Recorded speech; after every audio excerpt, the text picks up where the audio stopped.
Salam sejahtera dan salam hormat, anda bersama saya Nixon Nyambar dan ini Awani Borneo. Berikut tumpuan utama kita pada malam ini. Tiada guna pertembungan sesama sendiri hingga akhirnya kalah. Pengorbanan Doris untuk rakyat Sri Ahmad.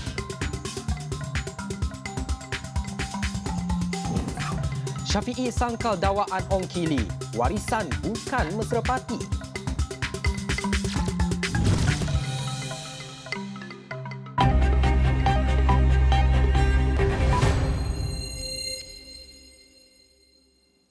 Dato' Sri Ismail Sabri Yaakob menyeru agar Barisan Nasional BN dan Gabungan Rakyat Sabah JRS mengukuhkan solidariti bagi memastikan kemenangan pada PRU15.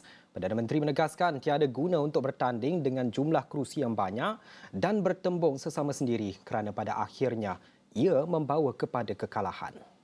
Masuk bertanding tujuan satu saja. Lawan itu kita satu saja, iaitu untuk menang di dalam setiap kerusi yang kita pertandingkan. Ini nawaitu kita bertanding dalam pertandingan. Dalam pertandingan, yang penting bukan berapa banyak kerusi yang kita bertanding, tetapi berapa banyak kerusi yang boleh kita menang. Itu yang paling penting.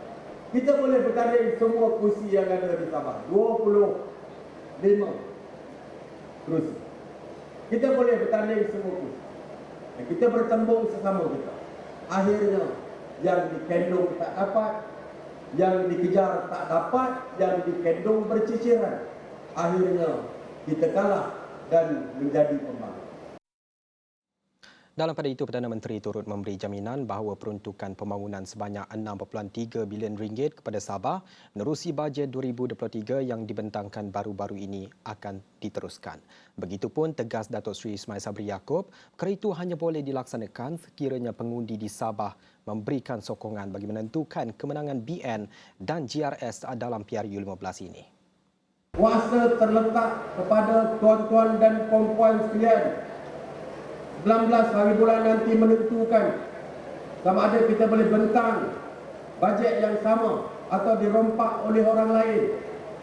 Sebab itulah tuan-tuan dan puan-puan, untuk memastikan bajet yang begitu baik, yang menjaga kepentingan rakyat, segala perjanjian berdasarkan MACP3 dan sebagainya untuk terus dilaksanakan hanya boleh direalisasikan jikalau tuan-tuan dan puan memberi dan mengundi Barisan Nasional untuk membentuk kerajaan bersama. Selain itu, tiada pertembungan kerusi antara BN dan GRS PRU15, tegas Dato' Sri Ahmad Zahid Hamidi. Jelas pengerusi BN itu, kedua-dua gabungan telah mencapai kata sepakat untuk membantu satu sama lain bagi memastikan kemenangan selesa bagi membentuk kerajaan persekutuan. BN dan GRS juga mempunyai formula dalam menentukan calon di kerusi yang akan ditandingi dan ia dijangka diumum dalam masa terdekat. Tidak ada. Ya. Saya fikir 191 tolak dengan berapa jumlah kursi parlimen di negeri Sabah ini. Maka itulah jumlah net atau jumlah bersih yang kita akan tandingi nanti. Kita ada formula yang telah disetujui dan formula itu akan diumumkan oleh pengurusi BN Sabah dan juga pengurusi GRS Sabah. Dakwaan Presiden Parti Bersatu Sabah PBS bahawa Parti Warisan Mesra pendatang asing tanpa izin parti disangkal Dato' Sri Muhammad Shafie Apdal. Sambil mengatakan tidak akan teragak-agak mengambil tindakan undang-undang, Muhammad Shafie yang juga Presiden Warisan berkata pelawaan untuk bekerjasama dengan PBS sebelum ini adalah atas niat untuk menyatukan rakyat Sabah. Malam dia sebut bahawa ahli kita ialah sebahagian besar ialah PTI. Dan saya minta kepada Datuk Max, jangan. Saya pelawak untuk kita nak katakan penyatuan umat. Tapi kalau tak setuju pun tak apalah. Tapi janganlah tuduh yang kita ini ahlinya besar ialah PTI. Ya? Dan saya akan lihat dari segi undang-undang. Ya? Bagaimana keadaan ini? Saya tidak mahu mereka gunakan ini sebagai bahan politik memecah belahkan undi yang ada di negara ini, bahkan di negeri Sabah. Ya? Selain itu, Isna Raisa Munirah Majlis memikul tugas berat setelah diumumkan untuk bertanding mempertahankan kerusi Parlimen Kota Belud pada PRU 15. Munirah dijangka berdepan calon heavyweight seperti Datuk Seri Saleh Said Keruak atau Datuk Seri Abdul Rahman Dahlan daripada BN. Bagaimanapun, Presiden Parti Warisan Datuk Seri Muhammad Syafiq Abdal yakin dengan pemilihan Munirah untuk mempertahankan kerusi tersebut.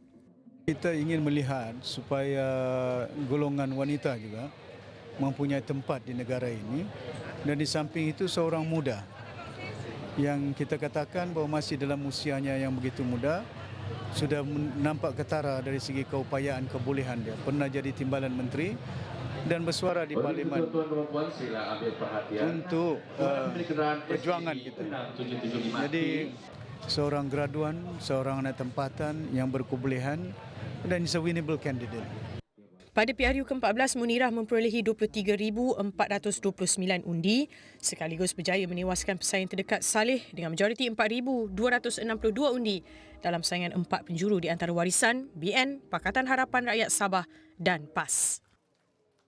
Pengundi di Sabah diingatkan supaya bijak memilih pemimpin yang tegas dalam menuntut hak negeri itu di Dewan Rakyat pada pilihan raya umum ke-15. Pengerusi Pakatan Harapan Datuk Seri Anwar Ibrahim berkata, hal ini penting bagi membolehkan isu tempatan dan tuntutan hak negeri didengari. Malah selain itu, pemimpin yang dipilih juga perlu bersih dan tidak mengambil kesempatan demi kepentingan peribadi. Saya kata yang isu di Sabah ialah dasar yang boleh membantu rakyat keseluruhannya. Ini adalah pilihan raya Parlimen untuk memilih pimpinan nasional. Jadi walaupun isu-isu Sabah itu diangkat, ahli-ahli Parlimen yang berani berucap tegas memperjuangkan nasib rakyat Sabah. Kerana selama ini terlalu kurang yang tuntutannya selain daripada menjerit di bawah di kalangan rakyat. Tambahnya, PH akan bertanding di 25 kerusi Parlimen di Sabah. Tetapi akui usaha perlu ditingkatkan di beberapa tempat yang dikenal pasti kurang mendapat sokongan. Beliau turut mengesahkan pengumuman calon Pakatan Harapan akan diumumkan pada 28 Oktober depan. Beliau berkata demikian ketika ditemui selepas menghadiri program Jelajah Harapan Sabah di Dewan Calvary Crown Tawau pada Ahad. Seterusnya, veteran DAP Lim Kit Siang menasihati rakyat Sarawak supaya bijak dalam membuat keputusan memilih calon sesuai pada PRU 15. Katanya penduduk negeri itu perlu memberi peluang kepada DAP untuk memperjuangkan kebebasan dan keadilan kepada semua, termasuk memastikan hak dan kedudukan Sarawak. We want to be a world-class great nation. That's what we want. So I call on the people of Sarawak to vote not only for next elections, for the next 20, 30 years. For the next 20, 30 years to make Malaysia a great, world-class, plural society. That's important. And so the Sarawakians must think of the future, must think of larger things, so that we can fight for justice, freedom for everybody, including the rights of Sarawak, the rights and the position of Sarawak. Diarah turun padang untuk menyantuni rakyat di Parlimen Seri Aman sejak 2019. Itu pengerupanan yang terpaksa dilakukan oleh Ketua Wanita Parti Rakyat Sarawak PRS, Datuk Seri Doris Brody. Beliau ketika itu bukan adun mahupun ahli parlimen, namun apabila ahli parlimen Seri Aman, Datuk Masir Kujat meninggalkan parti itu, Doris tiada pilihan lain. Beliau yang menjadi wakil yang mendengar suara rakyat saban minggu. Sebenarnya saya telah turun padang semenjak tahun 2019. Itu pun atas arahan pucuk pimpinan parti ketika itu. Jadi sebenarnya sebagai Ketua Wanita saya memang selalu turun padang, bukan hanya di Seri Aman tapi di seluruh kawasan di mananya ada konstituensi Parti Rakyat Sarawak. Mencipta sejarah sebagai wanita IBAN pertama bergelar timbalan yang di-Pertua Dewan Negara, nama Doris sebenarnya pernah naik pada 2018 sebagai calon berpotensi. Namun, kepimpinan Barisan Nasional pada waktu itu masih berkeras kepada Masir yang kebetulan adalah timbalan Menteri Dalam Negeri. Doris tidak melatah.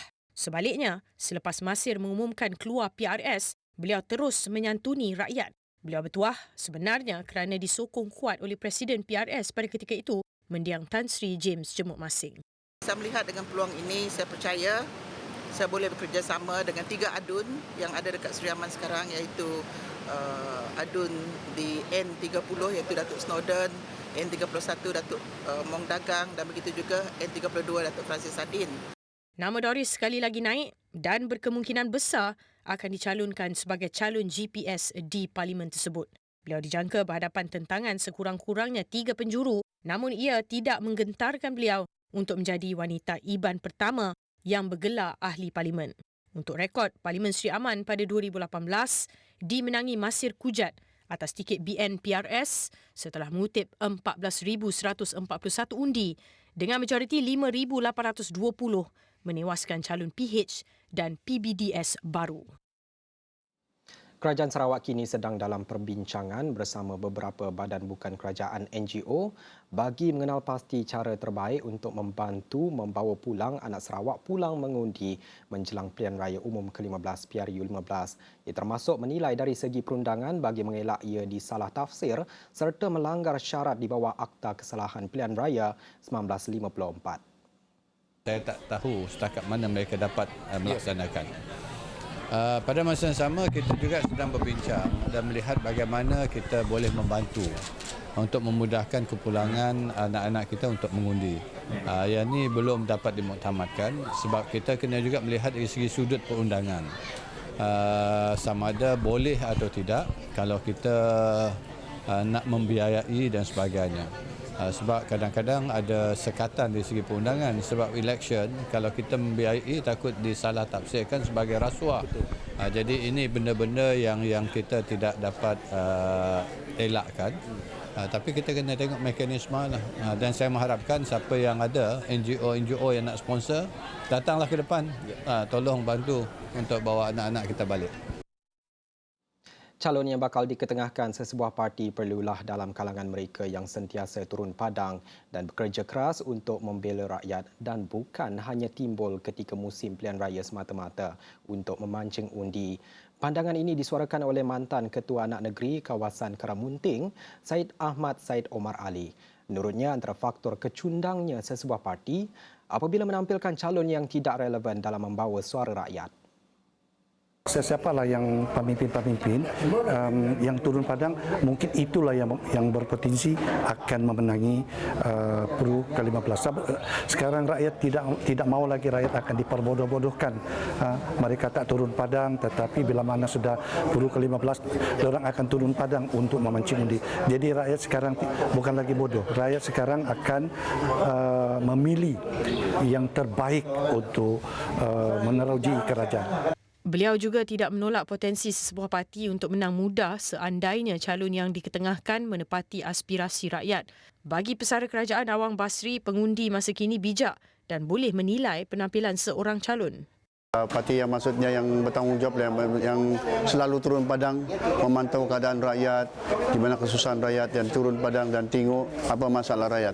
Kita tidak mau dia sudah di atas, dia sudah lupa. Sebab yang masih naik ini sama dia pun rakyat juga. Sebenarnya parti ini dia bersifat unity. Dia tidak mengira kaum dan bangsa dan agama. Dia perlu prihatin dengan semua rakyat. Sebab sekarang rakyat ni dalam masalah ekonomi yang tengah merudum dan kita perlukan pemimpin di Batu Sapi ini untuk membantu rakyat. Sebenarnya rakyat ni sudah cukup sengsara.